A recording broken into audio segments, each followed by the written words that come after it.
Alright, check this out. Bring up Home Assistant.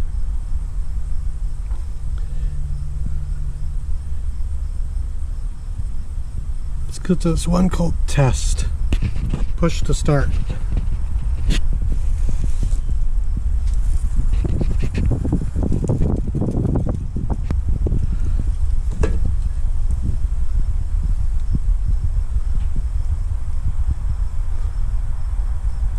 Glow plugs.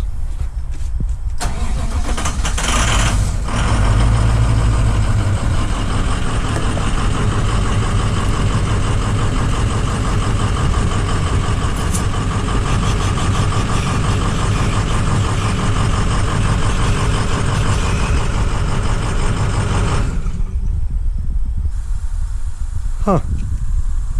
What else can we do? Running lights.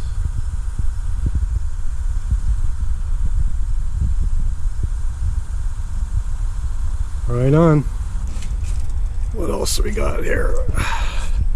Passenger lights.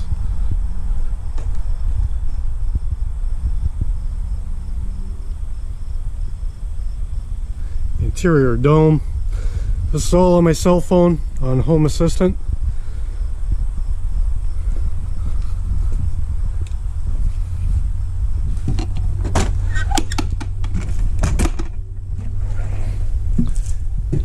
And it's because of this.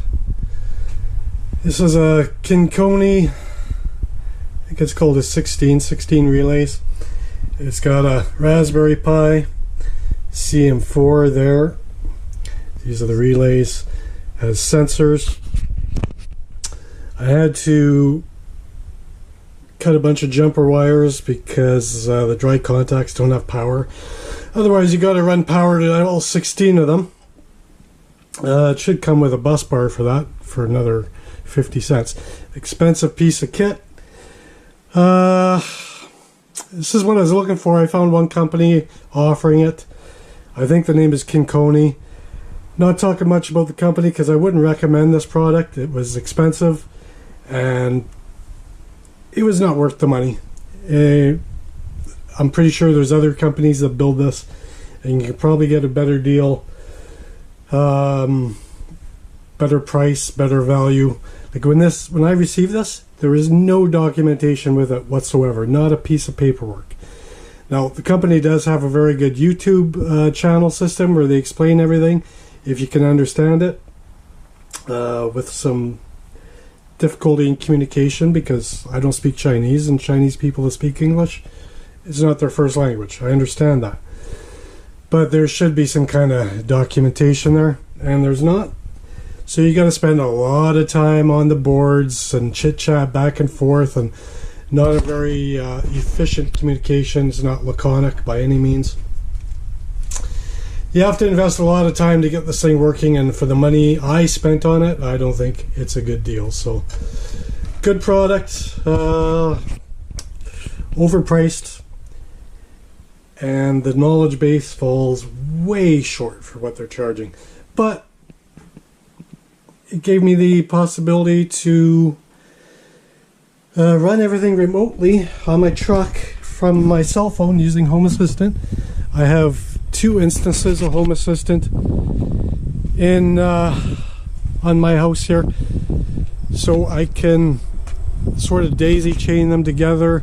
I can access the truck Home Assistant in my house on the Home Assistant and vice versa. And yeah, if you're more interested in that, let me know. I made some automations for it. Here's Manny and Donkey. Made some automations for it. It's a diesel, so I have a 1-button system, sort of like a remote would work, where it turns everything on, waits 15 seconds for the glow plugs to go off, which is more than enough time. Maybe when it's colder it'll be close to it. And then another automation for when the engine is turning over. I have it turning over for like 2 seconds so you don't burn out the starter. And when it gets colder it'll probably be need an adjustment. Eventually I'll run a wire from the tach to one of the sensors so that that switch that's engaging the starter will turn off once the tach wire gives it a signal. I run a automation for that.